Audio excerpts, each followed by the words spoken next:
మెయిన్గా మీకు large points, important points వచ్చేటప్పటికి మనకి జరీబు ఇష్యూస్ ఉన్నాయన్నీ సర్వే అయిపోయినాయి. అవన్నీ మనం 30 డేస్లో వాటిని సాల్వ్ చేస్తామని చెప్పాం. ఇప్పటికి దాదాపు 30 డేస్ అయిపోయింది. రిపోర్ట్ అంతా వచ్చింది. దీనికి స్టేట్ నుంచి ఒక అఫీషియల్ కమిటీ వచ్చిన తర్వాత ఆ కమిటీ ద్వారా నెక్స్ట్ ప్లాన్ ఆఫ్ ఎగ్జిక్యూషన్, అంటే ఎవరికైతే జరీబు కావాలి, ఇవ్వాల్సి జెన్యున్గా రావాల్సిన వాళ్ళకి అలాట్ చేస్తారు త్వరలో. ఎవరైతే 1-2 ఎక్కడైతే చిన్న చిన్న అవకతవకలు జరిగినాయో వాళ్ళకి ఒక నోటీస్ ఇచ్చే విధంగా ఎలా చేయాలనే దాని మీద డిస్కస్ చేసి అది ఎగ్జిక్యూట్ చేస్తాం. రెండోది గ్రామ కంటాలు. గ్రామ కంటాలకు వచ్చేటప్పటికి టోటల్గా ఇంతకుముందు గుంటూరులో 238 కేసెస్ ఉంటే అదంతా సర్వే అయిపోయింది. తెనాలి డివిజన్ కింద 131 కేసులు ఉన్నాయి. అందులో ఇంకొక 25% అవ్వాలి. అయితే ఇప్పుడు ఈ మీటింగ్లో ఏంటంటే లెస్ దాన్ 10 సెంట్స్ ఉండి ఇంతకుముందు రిజెక్ట్ అయిన వాళ్ళు కొంతమంది ఉన్నారు, అంటే 415 మంది ఉన్నారు.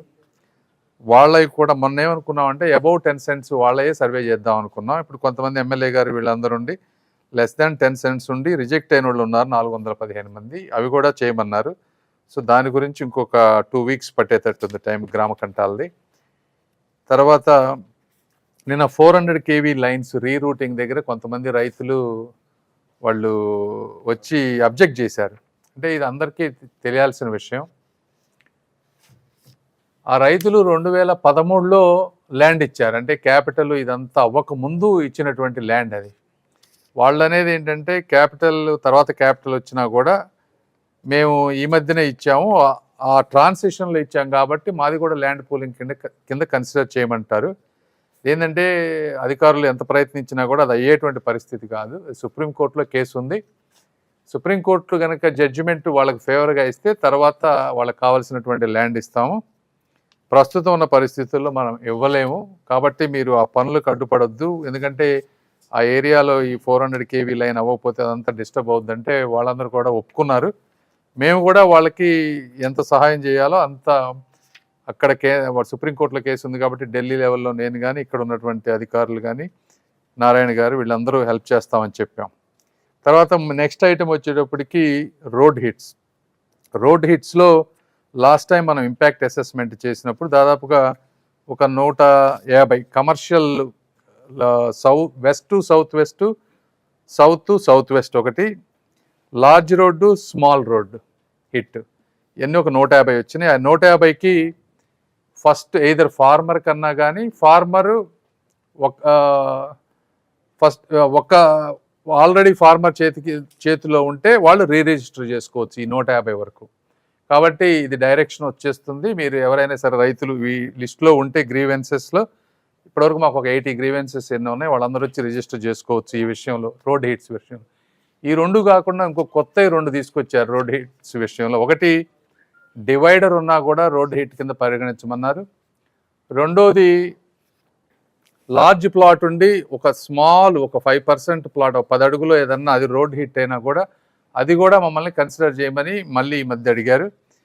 వాటికి మనం ఇంపాక్ట్ అసెస్మెంట్ చేయలేదు కాబట్టి ఆ రెండింటికి ఇంపాక్ట్ అసెస్మెంట్ చేసి వాటి రెండింటిని కన్సిడర్ చేయాలా లేదని నెక్స్ట్ టైం తీసుకుంటాం. బట్ అట్లీస్ట్ ఇప్పుడైతే west south west, south south west, large road and small road ఉన్నటువంటి 150 మంది అవి చేయమని చెప్పాం.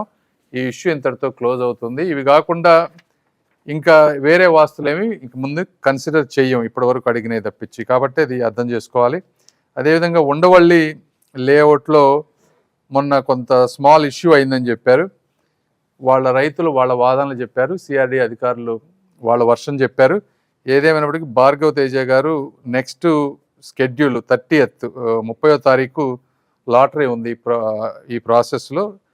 ఆ లాటరీని వారు మరొకసారి మళ్ళీ రైతులందరితో కూర్చోబెట్టి మాట్లాడి అది ఏ విధంగా చేయాలి, మిస్కాన్సెప్షన్స్ లేకుండా అనే దాని మీద డిస్కస్ చేసాం. అది క్లియర్ అవుతుంది. తర్వాత లంకా ల్యాండ్స్ మనం ఈ 3 కమిటీ తీసుకున్న తర్వాత లంకా ల్యాండ్స్ అన్నింటినీ కూడా రిజిస్టర్ చేయాలని లాస్ట్ టైం మనం డిసైడ్ చేసాం. అందులో దాదాపుగా 79 ప్లాట్స్, 9.14 ఇచ్చిన వాళ్ళ వరకు, అంటే అందరికీ కాల్స్ చేసి చెప్పిన 356 మంది మొత్తం ఉంటే 79 మంది మాత్రమే ఇప్పటివరకు రిజిస్టర్ చేసుకున్నారు. ఇంకా 277 మంది రిజిస్టర్ చేసుకోవాలంటే 22% ఇప్పటివరకు రిజిస్టర్ అయింది. మిగిలిన వాళ్ళని కూడా వచ్చి రిజిస్టర్ చేసుకోమని కోరుకుంటా ఉన్నాం ఇందులో. తర్వాత అసైన్డ్ ల్యాండ్స్ వచ్చేటప్పటికి దాంట్లో ఉన్న కాంప్లికేషన్స్, లీగల్ హర్డిల్స్ అన్నిటి కోసం రెవెన్యూ డిపార్ట్మెంటు, లా డిపార్ట్మెంట్ కోసం క్లారిటీకి పంపించారు. ఆ ప్రొసీజర్ ఎలా చేయాలి అనేది అది ఇంకా పెండింగ్ ఉంది ప్రస్తుతానికి. అదేవిధంగా గన్నవరం ఎయిర్పోర్టు ల్యాండ్ ఇష్యూస్ కూడా డిస్కస్ చేసాం. దానికి ఒక 3 ఆప్షన్స్ ఇస్తే ఒక ఆప్షన్ దాన్ని అందరూ కలిసి ఒక ఆప్షన్ని మనం ఫైనలైజ్ చేసాం. అది వాళ్ళకి ఆ రైతులకి కమ్యూనికేట్ చేస్తారు. అదేవిధంగా తర్వాత సిఆర్డిఏలో 30 ఇప్పుడు ఈ ల్యాండ్లు ఎవరికైతే వచ్చినాయో ప్లాట్స్ అన్నీ వాళ్ళని బ్యాంకులకు వెళ్ళినప్పుడు 30 ఇయర్ లింక్ డాక్యుమెంట్ అడగకుండా ఉండే విధంగా మనం ఒక రిక్వెస్ట్ అడిగాం. దాన్ని బ్యాంకర్స్ అందరినీ పిలిచి లీడ్ బ్యాంకర్స్కి ఈరోజు చెప్పాం. ఆ లీడ్ బ్యాంకర్స్ ఒక 1 వీక్లో ఆల్ బ్యాంక్స్, చుట్టుపక్కల ఉన్న బ్యాంక్స్ అన్నిటికీ, స్మాల్ బ్యాంక్స్ అన్నిటికీ కూడా ఒక సర్క్యులర్ పంపించి మళ్ళీ ఏదైతే సిఆర్డిఏ ప్లాట్ అలాట్ చేసి రిజిస్టర్ చేస్తుందో వారిని 30 సంవత్సరాల వరకు కూడా లింక్ డాక్యుమెంట్లు అడగొద్దు, ఇదే ఫైనల్ డాక్యుమెంట్ అనే విధంగా కన్సిడర్ చేయమన్నా దాన్ని అందరికి ఒప్పుకున్నారు. ఆ ఇష్యూ కూడా ఎండ్ అయిపోతుంది ఈ రోజుతోటి. అదేవిధంగా లార్జ్ రిటర్నబుల్ ప్లాట్స్లో కొన్ని ఇష్యూస్ ఉన్నాయి. అంటే చిన్న చిన్న ప్లాట్స్ అన్నిటికీ మనం ల్యాండ్ ఎక్విజిషన్ ఉన్న ప్లేస్లో అడ్జస్ట్ చేయాలనుకున్నప్పుడు వాళ్ళన్నీ వేరే దగ్గర లాటరీ చేసి చేయగలుగుతా ఉన్నాం. అయితే పెద్ద ప్లాట్స్ ఉన్న వాళ్ళకి ఇబ్బంది అవుతుంది. వాళ్ళందరికీ నారాయణ గారు ఫోన్ చేసి ఎవరెవరికి మీరు వేరే దగ్గర ఆ ల్యాండ్ ఎక్విజిషన్ వచ్చేదాకా వెయిట్ చేయలేము అని ఆ రోజున కొంతమంది ఉన్నారో వాళ్ళలో 42 మంది మనకు ఆ రోజు అప్రోచ్ అయ్యారు. అయితే మళ్ళీ కాల్ చేసి మీరు రండి, మీకు వేరే దగ్గర లాటరీ తీస్తామంటే 24 మంది మాత్రమే వచ్చారు. ఆ 24 మందిలో 16 మందికి ఆల్రెడీ వేరే దగ్గర ప్లాట్స్ రిజిస్టర్ చేశారు. ఇంకా 8 మంది మాత్రమే ఉన్నారు. వీళ్ళు కాకుండా లార్జ్ ప్లాట్స్ ఉన్న వాళ్ళకి అంటే 5,000, 10,000 గజాలు ఇచ్చిన దగ్గర కాంప్లికేషన్ ఉంది. దాన్ని ఎలా చేయాలనే దాని మీద ఇంకా మాకు కంక్లూజన్కి రాలేదు.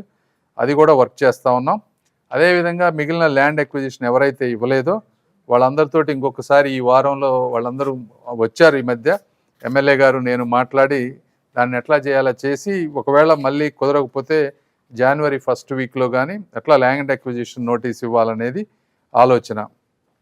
అదేవిధంగా ఇంకా హెల్త్ కార్డ్స్, తర్వాత పెన్షన్స్, వీటన్నిటి గురించి చాలా డిస్కస్ చేసాం. చాలా ఇష్యూస్ ఉన్నాయి. ఇవి కాకుండా ఇక్కడ ఉన్నటువంటి ప్రాంతంలో ఉన్న వాళ్ళందరికీ, ఎందుకంటే రైతు కూలీలు కానీ పొలాలు ఇచ్చిన వాళ్ళు కానీ వాళ్ళకి వర్క్ లేని వాళ్ళందరికీ కాంట్రాక్టర్స్ తోటి అసోసియేట్ అయ్యి స్కిల్ డెవలప్మెంటు, అదేవిధంగా SRM, విట్ వాళ్ళు కొంత స్కిల్ డెవలప్మెంట్ చేసి వాళ్ళని ఎక్కువ మందిని ఎంప్లాయ్మెంట్లో తీసుకునే విధంగా ఒక స్ట్రాటజీ ఇచ్చాం మనం. ఇప్పటి వరకు 1,596 మందిని క్యాపిటల్ వర్క్స్లో కాంట్రాక్టర్స్ ఎంప్లాయ్ చేసుకున్నారు. అయితే ఇంకా ఎక్కువ మంది, ఈ రోజున 20,000 మంది ఈ ప్రాంతంలో పనిచేస్తూ ఉన్నారు. అంటే కొన్ని రోజుల్లో 35,000 మంది కార్మికులు ఈ ప్రాంతంలో పనిచేసే అవకాశం ఉంది. కాబట్టి ఇంకా ఎక్కువ మందిని, కనీసం 10,000 మందినైనా సరే ఈ ప్రాంతాల్లో ఉన్న వాళ్ళని తీసుకుంటే బాగుంటుంది అనే దాని మీద ఒక స్ట్రక్చర్ తీసుకొచ్చాం. అదేవిధంగా బరియల్ గ్రౌండ్స్, తర్వాత కమ్యూనిటీ హాల్స్ లిస్ట్ ఇచ్చారు ఎమ్మెల్యే గారు, ఏ ప్రాంతంలో ఏమి కావాలనేది. వీటన్నిటిని కూడా డిపిఆర్లు చేసి నెక్స్ట్ తీసుకువెళ్ళే విధంగా చేస్తాం. తర్వాత ఈ గ్రామాల్లో కోర్ ఇన్ఫ్రాస్ట్రక్చర్కి ఉన్నట్లు 26 డిపిఆర్లు అవన్నీ కూడా కంప్లీట్ అయిపోయినాయి. వాళ్ళు అనుకున్నట్టుగా 9 విలేజెస్ మంగళగిరిలో గ్రామ సభలు కూడా అయిపోయినాయి. అయితే తాడికొండలో ఒక విలేజ్లో అయింది. ఇంకా 16 విలేజెస్లో గ్రామ సభలు కంప్లీట్ చేయాలి. అది 3-4 రోజుల్లో కంప్లీట్ చేస్తే జనవరి 1 నుంచి ఈ వర్క్ మొదలు పెడతారు ఆ విషయంలో. అదేవిధంగా బౌండరీ స్టోన్స్ ఏదైతే ఉన్నాయి LPS లేఅవుట్లో, వీటిలో కూడా చాలా వరకు బౌండరీ స్టోన్స్ అన్ని ప్రింట్ చేశారు. అవి కూడా వర్క్ స్టార్ట్ చేస్తూ ఉన్నారు. దాంట్లో చిన్న కాంప్లికేషన్ వచ్చింది. అయితే ఒక 1 వీక్లో ఫుల్ ఫ్లెడ్జ్డ్ వర్క్ దాంట్లో చేస్తామని చెప్పారు. ఇవి కాకుండా ఈ గ్రామాల్లో ఈ లారీలు ఏదైతే తిరుగుతూ ఉన్నాయో ఇవన్నీ డస్ట్ విపరీతంగా వస్తూ ఉంది, శాండ్ వస్తూ ఉంది. సో వాటికి కొంత డైవర్షన్ కానీ, అదేవిధంగా ఈ వర్కులు చేసేటప్పుడు డ్రింకింగ్ వాటర్ పైప్స్ పగిలిపోవటం, వీటిని ఎవరు రిపేర్ చేయాలి, ఎలా రిపేర్ చేయాలనే విషయాల మీద కూడా కొన్ని మాట్లాడాం. సో ఈ విధంగా సమగ్రంగా చాలా వరకు ఒక పొజిషన్కి వచ్చింది. అయితే ఇంకా చాలా ఇష్యూస్ ఉన్నాయి. ఇవన్నీ 1 by 1 చేసుకుంటూ వస్తున్నాం. రైతులందరినీ మేము కూడా కోరుకునేది ఏంటంటే, ఇది ఎన్నో ఉన్నాయి ఇందులో, కొన్ని వందల సమస్యలు ఉన్నాయి. కాకపోతే ఇవన్నీ 2% పీపుల్కే వందల సమస్యలు ఉన్నాయి. అన్నీ కూడా ఒక 1 వీక్లో అయ్యేటువంటి పరిస్థితి లేదు, కాంప్లికేషన్స్ ఉన్నాయి. కాకపోతే సిస్టమేటిక్గా 1 by 1 చేసుకుంటూ వస్తున్నాం. ఇప్పుడు లంక గ్రామాలది ఫినిష్ చేసాం, తర్వాత రోడ్ హిట్స్ది ఒక పాలసీ తీసుకున్నాం, అది ఫినిష్ అయిపోతుంది. మళ్ళీ జరీబ్ది కూడా ఒకటి అయిపోవచ్చింది, దానికి అఫీషియల్గా డెసిషన్ తీసేసుకొని నెక్స్ట్ వీక్లో గౌరవ ముఖ్యమంత్రి గారికి ఒకసారి ఇన్ఫార్మ్ చేసి అది ఎలా చేయాలనేది దానికి కూడా తీసుకుంటాం. సో ఇంకా గ్రామ కంటాలు అట్లా 2-3 ఉన్నాయి అసైన్డ్ ల్యాండ్స్. బరియల్ గ్రౌండ్స్ కూడా అంతే, బరియల్ గ్రౌండ్స్ కమ్యూనిటీ హాల్స్ ఇవి 2 ఎమ్మెల్యే గారు మాట్లాడి చెప్తారు ఎట్లా చేయాలనేది, వారు కూడా మాట్లాడతారు ఇప్పుడు. Thank you.